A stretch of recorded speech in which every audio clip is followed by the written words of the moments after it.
সরকারি ভাতা, জি যেমন বয়স্ক ভাতা, বিধবা ভাতা, সেই সঙ্গে আমাদের নতুন যে সরকার, সেই সরকারের একটা ঘোষণা ফ্যামিলি কার্ড। জি জি জি এই সরকারি সেবাগুলো আপনি জনগণের কাছে কিভাবে পৌঁছে দেবেন? আমি আসলেও এই সরকারি ভাতা যেমন বয়স্ক ভাতা, বিধবা ভাতা, ফ্যামিলি কার্ড সহ অন্যান্য যে সেবাগুলো উপকারভোগীদের কাছে সময় মতো পৌঁছে দিতে স্বচ্ছ তালিকা প্রণয়ন করব। এবং আমি আসলে আমার নির্বাচনী প্রচারণার যে মিটিংটা, প্রথম যে মিটিংটা, সেখানে আমি কিন্তু আমার বক্তব্য সেটা বলেছি যে আসলেও বয়স্ক ভাতা বা বিধবা ভাতা এগুলা আসলে ওই বিগত সময়ে যে কাউন্সিলর আছে তাদের কিছু আমি পাইছি আর কি, যে ওইখানে টাকার বিনিময়ে বা আত্মীয়করণ করে কার্ড বা ভাতা এগুলা বিতরণ করা হয়েছে। আসলে অনেক জায়গায় এই কার্ডের কোনো টাচই নাই।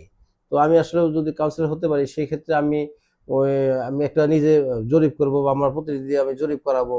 আমি দেখবো আসলে ওটা পাওয়ার যোগ্য ব্যক্তি কিনা, ওনার আসলে এটা প্রয়োজন কিনা, এবং ওনার ফ্যামিলিতে তার ফ্যামিলির ক্রাইটেরিয়াটা কেমন, আসলে উনি কি পাইলে কতটুকু সুবিধা এবং না পাইলে কতটুকু সুবিধা, আসলে আসলে যার পাওয়ার যোগ্য আমি চেষ্টা করছি সেই যেন জিনিসটা পায়।